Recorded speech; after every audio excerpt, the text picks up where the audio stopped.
빵빵 터지는 시간입니다. 노르가즘 노회찬 정의당 원내대표 나오셨습니다. 안녕하십니까? 네, 안녕하십니까? 요즘 이 방송이 화제인데 주변에서 뭐라고 안 합니까?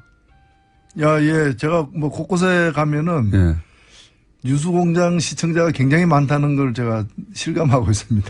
그렇죠. 남녀노소 가릴 것 없이. 맞습니다. 예. 연령대가 저도 깜짝깜짝 놀랄 때가 있어요. 네. 분명히 70대 넘으신 것 같은 노부부가 갑자기 지나가다가 그중에 할머님이 뒤돌아서 가지고 예. 혹시 그럼 옆에 있던 남편분이 맞아! 두 분이서 막 싸우다가 저한테 그냥 물어보면 될 것을. 예. 예. 연령대도 굉장히 높고. 전국의 공장화가 이루어지고 있습니다. 전국의 공장화. 자, 한 주간 짚어볼 뉴스들이 또 많습니다. 이제 북미가 이제 말로 핵폭탄을 터뜨리다가 예. 말 전쟁이 끝나가는 양상이에요. 예. 예. 북미 간 말 전쟁은 또 어떻게 보셨습니까? 사실 저는 김정은의 판정성이다 이렇게 봅니다. 그렇게 볼 수 있습니다. 왜냐면은 예. 말 전쟁 해가지고 사실 거의 말로는 대등한 무승부로 가지 않습니까? 그렇죠. 예. 사실 이 무승부로 가는 게 말이 안 되죠. 미국이 초대 강국이고 맞습니다. 북한은 사실 잽도 안 되는 나라인데 예. 북한하고 미국이 또는 트럼프와 김정은이 거의 대등한 말싸움 벌였다는 얘기는 그건 트럼프가 졌다는 얘기죠. 맞습니다. 트럼프가 그렇게 대응하지 말았어야 하는 거죠. 예, 그렇죠. 예. 트럼프가 그걸 무시해버려야 되는데 무모하게 대응하면서 오히려 트럼프에게는 이제 실이 되었다. 지금은 사실은 수습하고 있는 그런 상황이 아닌가 보이죠. 미국 내에서도 욕을 많이 먹죠. 그래서 트럼프가. 그렇게 말로, 그렇게 긴장을 고조시키고 뭐 전쟁 임박설을 퍼뜨려가지고 그 다음 카드가 뭐냐. 예. 사실은 북한이 괌에다가 이렇게 쏘겠다라고 한 사격은 포위 사격 운운한 것은 실현 가능성이 굉장히 낮다고 저는 봅니다. 네. 왜냐면은 아무리 그게 공해상에 떨어진다 하더라도 여하튼 미국 영토를 유협했다는 이유로다가 반격을 가할 경우에 북한은 존재하냐 마느냐의 어떤 기로에 서게 되기 때문에 그런 도박을 괌에다가 괜히 쏴가지고 자기들 다 날려보내는 이를 자초할 이유가 없죠. 사실은 네. 굉장히 적죠. 괌을 쏘는 것도 아니고 괌으로부터 30km 떨어진 곳을 쏘겠다는 건데. 네. 그리고 또 18분이나 걸리는 가는 동안에 요격당할 가능성도 굉장히 많고요. 게다가 궤도까지 공개했어요. 예. 안 쏘겠다는 얘기죠. 그렇죠. 예. 그렇기 때문에 그런데 이제 그럼에도 불구하고 심리적으로는 괌에 사는 사람들부터 시작해서 미국의 일부 언론이라거나 국민들이 받는 위협감은 굉장히 큰 거죠. 트럼프가 더 부채질했죠, 그거를. 그러니까 이제 트럼프가 이제 그렇게 세게 나온 건데 결국 그 상황이 되면은 이게 말이 아니라 실제 상황이 될 수 있다라는 징후가 조금이라도 보이게 되면은 실제 상황이 벌어졌을 때 손해보는 나라들이 사실은 한국과 미국 등만이 아니에요. 북한만이 아니에요.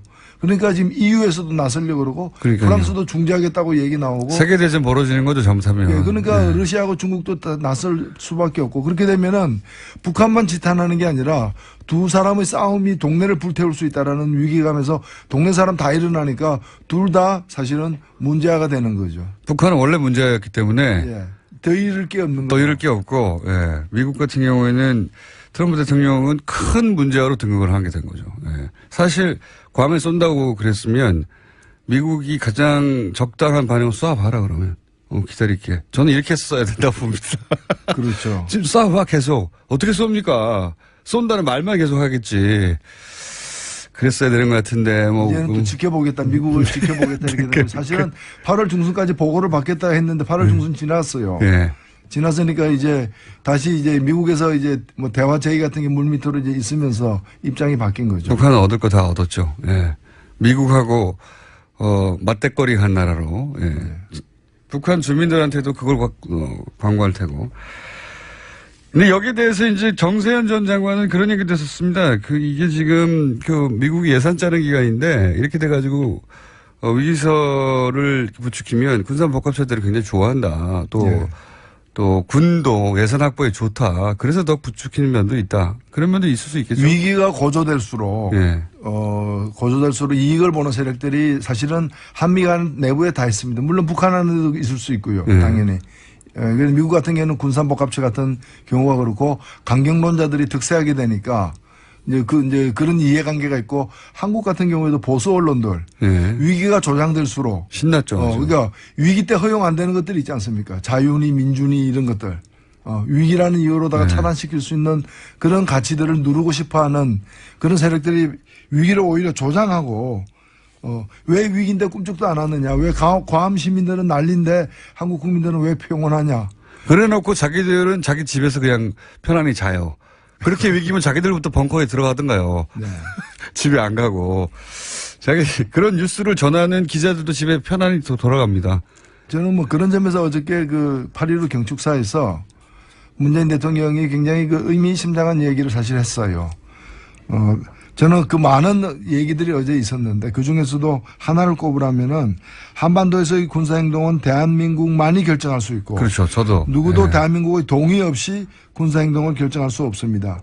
이 얘기는 어찌 보면 굉장히 상식적인 얘기인데 사실 김정은한테 한 얘기가 아니에요. 그렇죠. 미국이 김정은한테 뭐 대한민국이 동의 없이 군사행동하면 안 된다. 이 얘기는 안 맞는 얘기고. 네, 안 통하고. 네. 트럼프한테 한 얘기예요. 맞습니다. 미국에 대해서 한 얘기고 트럼프한테 한 얘기고 사실 이 얘기는 어찌 보면 너무나 맞는 얘기인 것이 한미 상호 방위 조약. 네. 흔히 한미 동맹이라고 얘기하는 그것의 물질적 기반은 한미 상호 방위 조약이거든요. 네. 근데 한미 상호 방위 조약에는 조건이 있어요.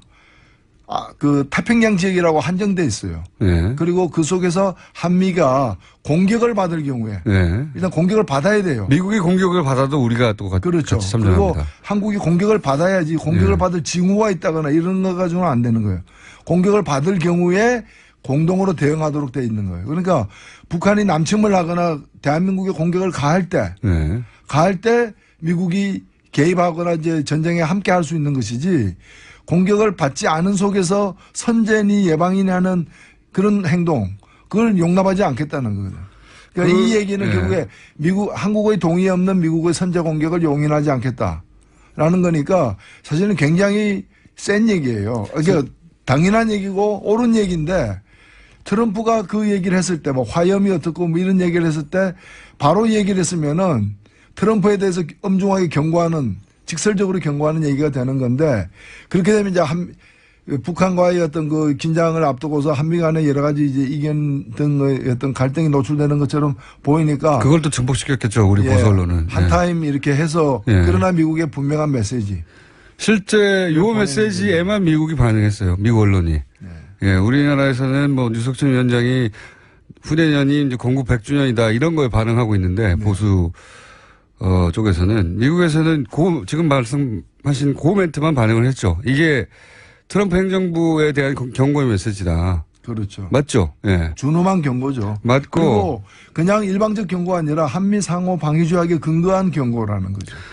이 이야기는 대통령도 할 얘기긴 하지만 사실 우리나라의 전문가나 우리나라의 언론들이 이 얘기를 계속 했었어야 되는 거거든요. 아니 뭐 우리 땅에서의 전쟁인데 왜 니들이 한다 만다고 하냐고. 조건이 있죠. 혼이 있고 얼이 있는 언론이라면. 그러니까 이제 이런 얘기 안 한 언론들은 이제 혼이 나가고 얼이 빠져 있는 경우라고 봐야 됩니다. 제가 지난주 내내 불만이었거든요. 아니 미국이 우리 땅에서 전쟁한다는 얘기를 이렇게 막 하면 우리나라의 지식인이나 우리나라의 언론들이나 혹은 우리나라의 전직 국방장관이나 다 튀어나와가지고 무슨 소리냐. 우리하고 얘기를 하고 해야지.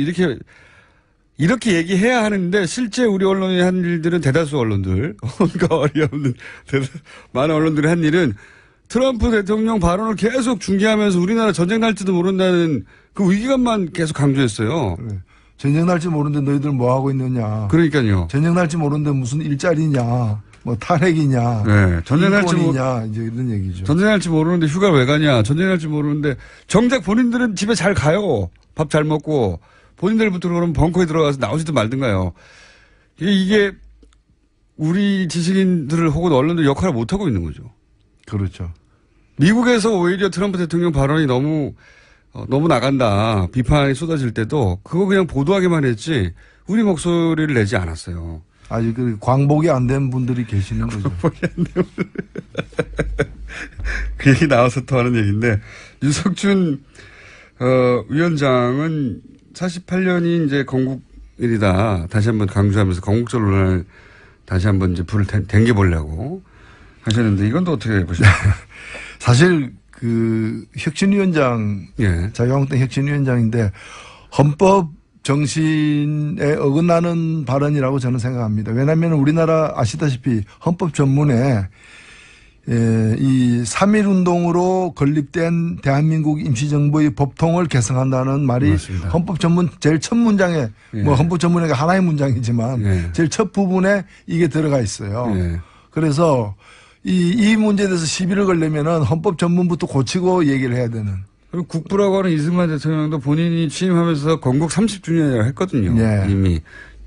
그런데 이제 계속 이렇게 건국절을 이게 이제 이명박 대통령 취임하면서 소위 뉴라이트 계열이 튀어나오고 건국 60주년 기념 사업회 막 추진하고 뭐 교과서 새로 만들려고 하고 그러면서 친일 그러니까 그 소위 일제 강점기는 우리나라의 근대 과정이었고 그다음에 5.16은 대한 정치 세력의 등장이고 뭐 이런 식으로 그 소위 친일과 군사 정권을 미화하는 작업을 그때 막 시작하기 시작했거든요. 예, 이게 사실은 그 어떤 그 정교한 이론에 입각해서 또 역사적 사실에 바탕을 두고서 만들어진 하나의 역사관이라고 보기는 어려워요.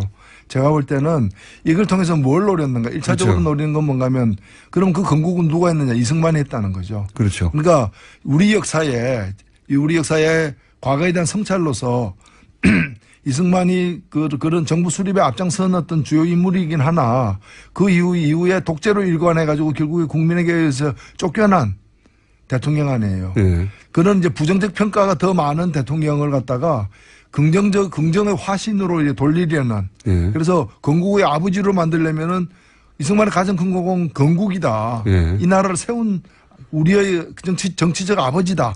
어버이다. 이거예요. 그럼 그 이전에 독립운동들은 굉장히 그러면 격화되는 거거든요. 기화되는 거죠. 예. 건국을 한 사람은 여기 있고 그 이전은 건국에 이르지 못한 활동에 불과한 거거든요. 예. 사실 여러 독립운동의 조류가 있었고 또 우리가 이제 식민지가 되는 바람에 국외에서 벌어진 독립운동이 훨씬 더 많았고 여러 조류가 있을 수밖에 없고 미국에서 중국에서 뭐 러시아 쪽에서 다 있었는데 그중에 한 조류인 미국에 가 있었던 이 이승만을 중심으로 한 그 역사로다가 건국 전사를 정리하고 그다음에 건국의 아버지가 되어가지고 그 어떤 흠결에도 불구하고 이 건국이라는 위대한 업적 앞에서는 그건 별거 아니다라는 식으로 만들려는 이승만 복원운동이 바로 이 건국절 소동이다. 저는 그렇게 생각합니다. 그 한마디만 더 보태자면 이 이승만 정권의 사실은 소위 건국이라고 표현하는 뉴라이트들이 그 과정에 그 소위 친일파들이 많이 참여했거든요. 예. 그렇게 되면서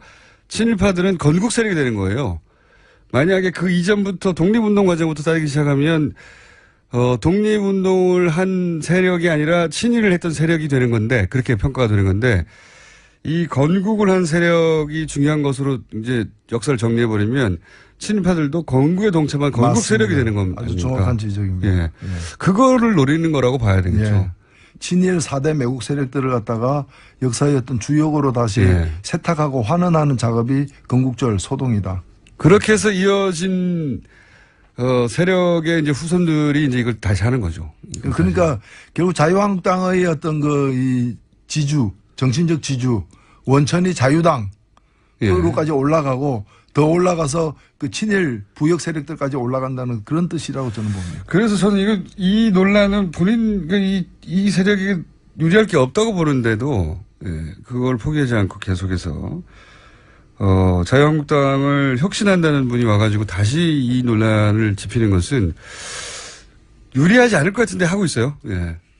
예. 다른 정당 입장에서는 도움이 되나요? 이렇게 되면? 정의당 입장에서는? 아니 불필요한 역사 논쟁에 자꾸 이제 끌고 가는 건데 제가 볼 때 이게 그 전에 제가 마약이라고 이제 그 마약 역할을 하고 있다. 그러니까 이런 걸로다가 이제 그 현재의 통청을 갖다가 무마시키는. 어차피 정권을 붕괴시킨 사람들이잖아. 정권을 단순히 선거를 통해서 빼앗긴 게 아니라 빼앗기기 전에 자유한국당 정권이 박근혜 정권이 붕괴했잖아요. 그 붕괴에 대한 어떤 아픔 그 통증을 성찰이라거나 또는 어떤 새로운 혁신으로다가 극복하려고 하지 않고 이런 마약 주사 같은 거죠. 이런 이제 모르핀이군요. 예, 프로폴 조사 같은 이런 걸 갖다 자꾸 만든 거예요, 이제. 건국절 또는 우리가 이 나라를 만들었다 뭐 이런 식으로다가 이렇게. 그래서 아마도 상향식 공천을 하지 않고 전략 공천을 하겠다고 하는 것 같아요. 그렇죠. 그러니까 사상 검증을 해서 우리 쪽 예를 들면 이런 건국절 논란에 대해서 그것은 48년 건국이 맞다 하는 사람들만 공천하겠다 뭐 이런 건 것 같아요. 체질이 안 맞죠. 상향식 뭐 이런 거 민주주의 이런 게 잘 안 맞죠. 예. 괜히 불편하고 이제 그렇게. 자, 건국절 논란 이야기는 앞으로도 좀 더 나올 것 같아서 여기까지 해놓고요. 하긴 참 이상합니다. 보수는 원래 자기 역사를 더 과장하는 법이거든요. 더 위대한 이러면서. 근데 이제 자꾸 축소하려고 하니까. 그리고 참 이상한 일이긴 합니다. 네, 그 배경은 이런 게 아니었냐라고 얘기를 나눠봤고. 국민의당 당대표 경선은 보십니까? 저는 토론회 짧게 클립 몇 개로 봤는데 예상치 못한 이야기들 오가긴 하더라고요. 예를 들면 이현주 의원이 러닝메이트인 줄 알았더니 안철수 전 대표에 대해서 공세를 아주 세게 하더라고요. 예. 그건 예상 밖이었어요, 저는.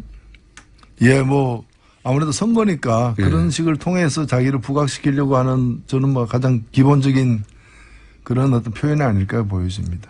이현주 의원 출마는 그러면 순전히 자신의 정치적 입지를 위해서 나온 것이다. 처음에는 뭐 러닝메이트 혹은 뭐 페이스메이커 이런 이야기도 있었거든요.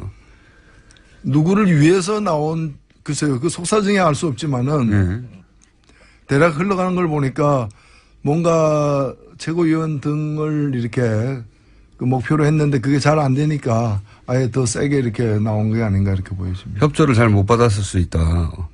예. 그러니까 안철수 대표 측으로부터 협조를 생각했는데 안 해줘서 그런 거 아니냐. 이런 관심을 모으고 흥행을 시키는 데는 일조한 면이 있죠. 아무래도.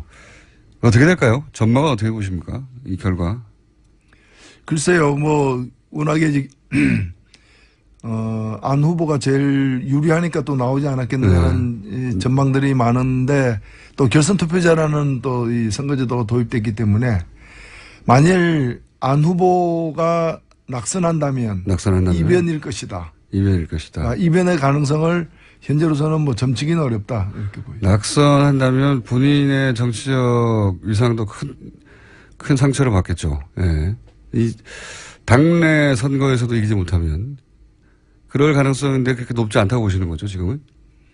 예, 뭐 낙선할 가능성이 높아 보이지는 않은데 낙선한다고 해도 하면은 끝나느냐. 근데 그게 이제 사람에 따라 다르죠. 받아들이는 사람에 따라서.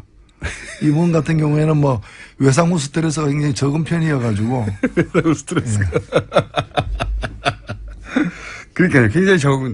굉장히 특이한 케이스입니다. 선거 지고 나면 상처가 굉장히 크고 정신적으로 충격을 많이 받는데 대선을 지금 그렇게 금방 등장하기가 어렵거든요. 사방에서 요구해도 못 나가거든요, 잘. 참 특이하지 않습니까? 그렇죠. 네. 홍준표 대표 같은 경우는 그 외상후 스트레스가 좀 심한 것 같더라고요. 오히려. 그러니까 어제 8.15 경축식 보면서도 이제 죄송합니다. 경축식 보면서도 촛불혁명, 촛불잔치 같다. 그게 완전히 이제 촛불 어떤 이 당시의 어떤 정신적 충격, 두려움, 이런 게 이제 상처로 남아서 생기는 게 이제 외상후 스트레스인데 이제 그런 게 좀 강한 것 같은데 여전히 거기서 못 헤어나오고 있는. 홍준표 대표 같은 경우는 그 당에서 원해서 끌려 나온 측면이 있는데도 불구하고 그런데 안철수 지금 이제 당대표 후보는 다들 나오지 말라고 그러는데 나왔지 않습니까? 그럼에도 불구하고 그런 상처는 별로 느껴지지 않는 특이한 케이스입니다. 예. 나오지 말라고 해서 주저앉으면 이제 끝이다라는 어떤 그런 절박감도 있었겠죠. 자, 그래서 결국은 안철수 전 대표가 지금 전망하는 대로 당대표가 되면 그럼 어떻게 변할까요? 정계 개편이 있을 수도 있다 뭐 이런 얘기도 있는데. 네, 조기에 있기는 어렵지 않느냐 저는 그렇게 생각됩니다. 뭐 지방선거가 있긴 하지만은 결국에는 국민의당이 대선을 위해서 또 한 사람의 대선을 위해서 만들어진 이제 이해관계가 다르고 노선이 이렇게 굉장히 복잡한 그런 세력들의 어떤 결집체이기 때문에 온전히 그냥 다음 대선 후보가 누가 되든 관계없이 계속 흘러갈 수 있는 그런 당은 아니라고 봅니다. 만일 계속해서 다음 대선 후보까지 이제 안 후보로 이렇게 가는 경우에는 그 주로 호남을 중심으로 한 다른 세력들, 예. 그 비안 세력들 같은 경우에는 다른 선택을 할 가능성도 사실은 있죠. 그렇게 하라고 지금 나온 거다라는 해설도 있어요. 그렇게 하는 걸 두려워하지 않는 것이지 일부러 그걸 내보내려고 나왔다고까지 봐야 될 것인가. 일부러 내놓는 거가 나가더라도 흔들리지 않겠다라는 어떤 그런 마음의 준비는 아마 되어 있는 것 같은데. 나가면은 오히려 예를 들어서 바른정당과 연대라든가 이런 게 쉽고 바른정당의 유승민 후보보다는 자신이 득표가 더 많았으니 차기라도 더 유리하다 이런 계산도 있을 수 있죠. 그런 계산도 있을 수 있지만은 그 경우에도 그러면 바른당은 온전히 통째로 합류할 것인가. 그럴 가능성은 저는 적다고 봅니다. 그렇게 그렇겠죠. 되면은 두 당 다 이렇게 조금씩 이제 그 흩어지면서 자유한국당으로 돌아갈 사람과 민주당으로 돌아갈 사람들이 빠지고 난 세력의 연합 뭐 이런 게 생각해 볼 수 있겠네요. 그러기에는 시간이 제가 볼 때 너무 많이 남았고 지방선거라는 것이 각 지역구 의원들에게 굉장히 중요한 선거임에도 불구하고 자신의 목숨을 직접 거는 선거가 아니기 때문에 다음 총선 다음 총선에 임박해서 그런 일이 벌어질 가능성이 현재로는 더 높아 보이고 아니면 이제 선거제도나 개헌과 관련해 가지고 뭐 권력 구조의 심각한 변동이나 또 선거제도의 획기적인 변화 이런 것이 만일 임박해지면 그 타산들이 다 다를 수밖에 없기 때문에 그런 것들이 변수가 될 수는 있지만 조기에 이번 국민의당 경선의 결과가 어떻게 되든 조기에 그런 일이 벌어질 가능성은 좀 적어 보입니다. 당대표 결과가 나오더라도 일단 그 당 그대로 유지될 것이고 다만 이제 친한 반환이라고 해야 되나요? 친한 반환. 예, 친문, 반문보다는 발음이 잘 입이 안 붙네요. 친한 반환. 친한 반환으로 사실상 갈라져 있어요, 보면. 이미. 이 대결 구도는 더 공고히 될 수도 있겠습니다. 대결 구도는 공고히 되겠지만 그 대결 구도를 통해서 만들어지는 어떤 갈등이 당을 쪼갤 정도까지 되느냐에 있어서는 이해관계가 당으로 묶여 있는 게 현재로서는 좀 더 얻는 게 많기 때문에 크지는 않을 것이다 보이죠. 이 과정에서 안철수 전 대표 서울시장 후보 차출론도 등장했어요. 예. 이건 이제 뭐 당대표 하지 말란 얘기죠. 그 서울시장 후보로 나가시지 이 얘기는 하지 마시라 이 얘기죠. 근데 이제 본인은 당대표 의지가 강하니까 당대표가 나와서 근데 서울시장 나가겠다고 중간에 관둘 수도 있는 거 아닙니까? 안철수 전 대표가 서울시장에 그런 생각이 있었으면 지금부터 그걸 준비했겠죠. 대표에 나와서 저렇게 그 당내에 패를 더 가를 이유가 없었겠죠. 그럴까요? 지금 당장이라도 일단 살아야 돼서 나온 거 아닐까요? 혹시? 일단은 그렇다고 보는데 뭐 서울시장 후보는 뭐 누구든 또 그것이 자기에게 유리한 형세가 되면은 다 고려할 수 있는 것들이기 때문에 서울시장에 만약에 나온다면 경쟁력은 어느 정도 될 거라고 보십니까? 글쎄요, 그 본인이 굉장히 잘 알고 있을 것 같은데요. 본인이? 혹시 대표님도 생각하시는 거 아닙니까? 그래서 지금 말을 막 못하시는 거 아니에요? 그냥 소위 부답이라고 웃으면서 아무 답을 하지 않았다 이렇게 정리를 하겠습니다. 그럼 가능성이 없는 게 아니군요. 왜냐하면 저희끼리 리얼미터 통해 가지고 잠재적 서울시장 후보군을 놓고 지지도 조사 같은 거 이제 곧 할 텐데 누구 넣냐 빼냐 막 얘기 많거든요. 거기 노회찬 대표님도 넣어야 돼. 막 이런 얘기 하고 있는 와중이었는데 넣을까요? 소위 부답입니다. 그럼 넣는 것으로. 관심 있으시군요. 그럼 박원순 서울시장도 삼선 의지를 거의 표명한 것과 마찬가지라서 공식적으로 본인 입으로는 안 했지만 언론 보도로 박원순 서울시장하고 붙을 수 있지 않습니까? 박원순 서울시장보다 노회찬 내가 더 나은 점. 저는 박원순 서울시장 공동선대위원장을 한 사람입니다. 그렇긴 하지만. 그렇긴 하지만 나가서 다시 붙을 수 있지 않습니까? 아유, 지금 뭐, 그거보다 더 중요한 이슈들이 많습니다. 예. 그러면 본인이 박원순 시장보다 나은 점 한 가지만 얘기해 주세요. 일단 머리숱이 더 많고요.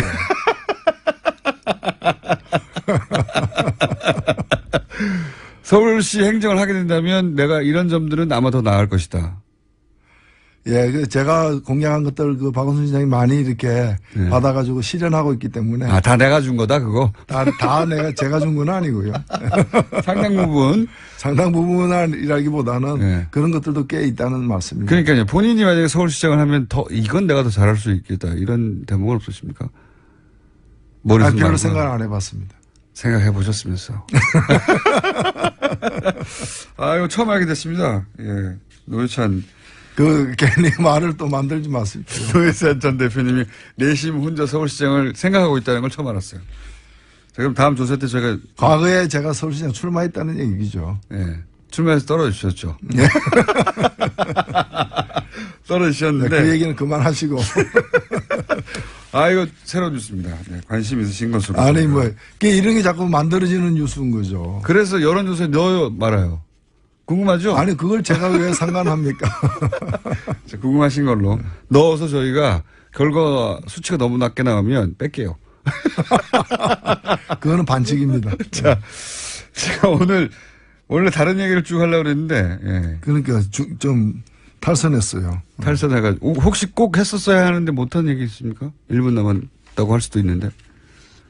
요 얘기 내가 해야지, 빵 터트려야지 하고 준비해온 게 있을 수 있는데. 아니요, 그런 건 없습니다. 우리는 그런 준비는 안 합니다. 알겠습니다. 그러면 노회찬 원내대표 서울시장 출마 염두에 둬. 라고 공장장이 계속 이래서 이제 주장하고 있습니다. 그러나 부인하지 않아. 예. 이거는 페이크 뉴스입니다. 예. 부인하지 않아. 묵묵부답, 소위부답.